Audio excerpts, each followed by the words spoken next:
Et bonjour à tous, aujourd'hui on se rejoint pour une nouvelle vidéo où on va voir l'exploitation d'un buffer overflow via la méthode read2libc.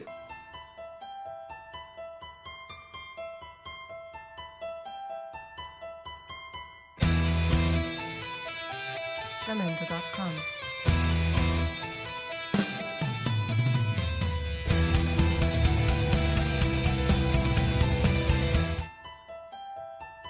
Alors pour la vidéo d'aujourd'hui, j'ai choisi d'aborder un concept assez, comment dire, complexe on va dire, et en même temps je vais vous montrer la technique la plus simple pour exploiter justement un buffer overflow. Et j'ai choisi le bon jour parce que je suis très embrumé, au niveau de l'esprit, mais tout va bien, c'est pas le Covid, j'ai passé un test hier, aujourd'hui, tout est négatif, donc tout va bien, je suis juste fatigué et j'ai une grosse voix, mais ça va le faire. Donc aujourd'hui, on va voir l'exploitation d'un buffer overflow. Donc déjà, qu'est-ce que c'est un buffer overflow? C'est un dépassement de tampon, un débordement de mémoire. C'est le cas de figure le plus concret, c'est quand vous avez un logiciel, un programme qui vous demande une entrée utilisateur, qui vous demande de lui envoyer une donnée, et que vous envoyez trop de données par rapport à ce que le programme attend. Et bien tout simplement, si le programme ne gère pas ce surplus de data, ce surplus d'entrée, eh bien il va écrire tout de même ce que vous lui envoyez en mémoire, et on aura donc ce qu'on appelle un débordement de tampon, un dépassement de mémoire. Il va enregistrer plus de données que prévu, et vous pourrez inscrire de la donnée dans d'autres registres, on y reviendra juste après, qui vont vous permettre potentiellement d'exécuter des commandes. Et donc la deuxième partie du thème de la vidéo d'aujourd'hui, c'est via la technique de read2libc. Read pour return, donc pour retourner sur une fonction, une adresse mémoire, et libc, donc la librairie C. C'est une librairie qui est incluse par défaut dans la totalité des programmes écrits et compilés en C, et qui contient des fonctions système prédéfinies, notamment la fonction système qui permet d'exécuter des commandes. Et donc grosso modo, ce qu'on va faire aujourd'hui, donc avant de passer à la partie pratique, on va utiliser un petit logiciel, un petit programme qui est vulnérable à une attaque de type buffer overflow. On va lui envoyer beaucoup trop de données par rapport à ce qu'il attend, donc on va pouvoir déborder dans la mémoire et écrire dans des emplacements mémoire sur lesquels on n'aurait pas dû avoir l'accès. Et on va utiliser la fonction système de la librairie C, de la libc, qui va nous permettre d'exécuter une commande.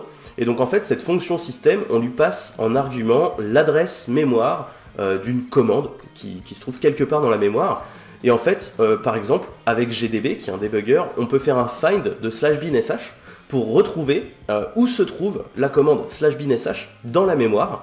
Et donc il suffit ensuite de récupérer l'adresse mémoire, d'envoyer cette adresse mémoire dans la fonction système de la libc, et ensuite donc on va donc déborder le tampon, appeler notre fonction système, lui dire d'exécuter l'adresse mémoire qui contient en fait la commande binsh, et on va pouvoir popper un shell et avoir la main par exemple en tant que root sur la machine. Et donc pour la vidéo d'aujourd'hui, j'ai un petit programme qui s'appelle welcome.c.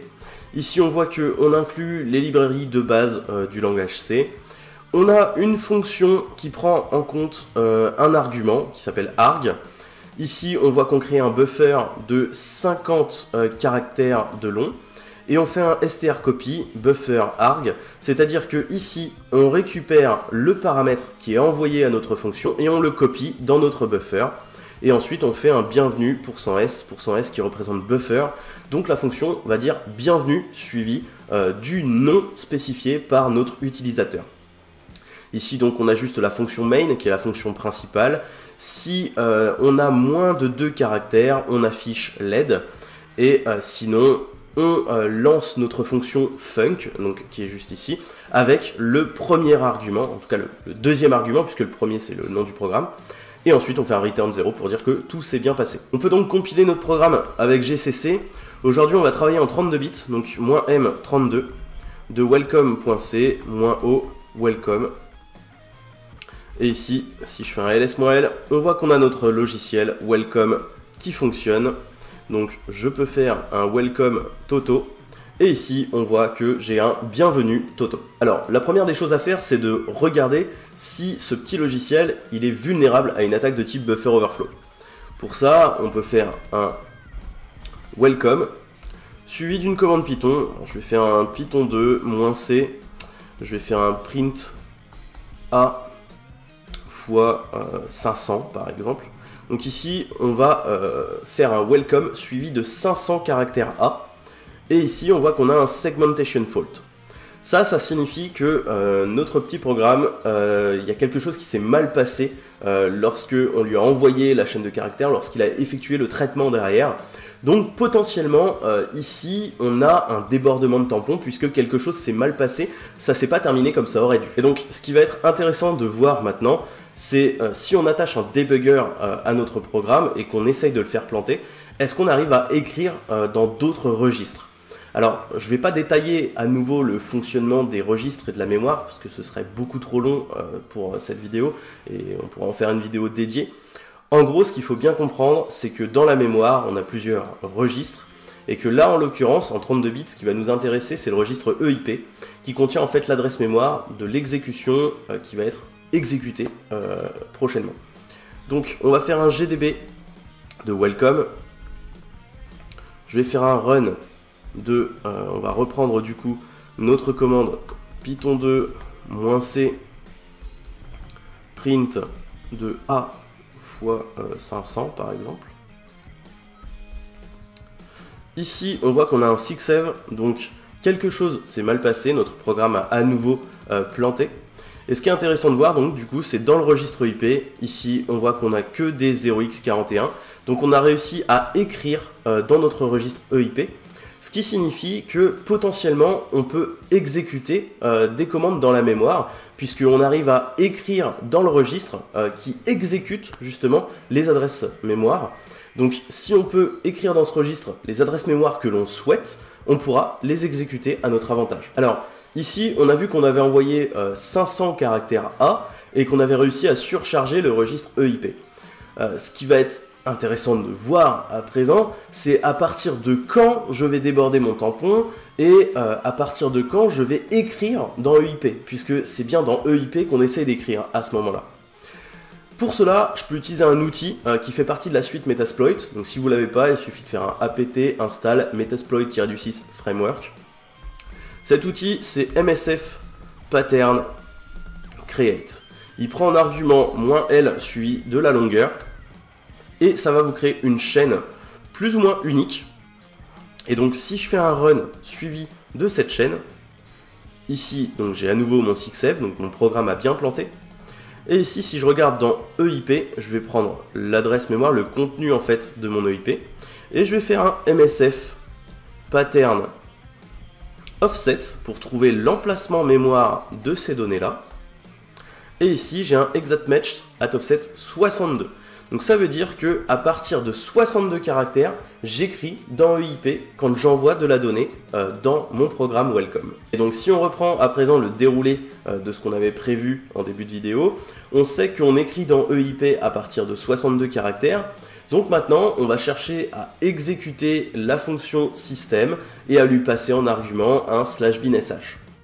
Donc pour cela, on peut faire un print système pour savoir où se trouve la fonction système dans la mémoire, et donc elle se trouve à cet emplacement mémoire là, et on peut faire un find de /binsh, et ici on voit que la commande /binsh se trouve à cet emplacement mémoire dans la librairie C, donc dans la libc. Et donc à partir de là, j'ai absolument tout ce qu'il me faut pour exploiter notre buffer overflow.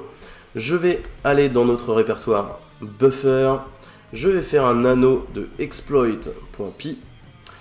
Ici, donc, je vais faire un buff pour buffer égale A fois 62, puisque on a vu ici que notre offset était à 62.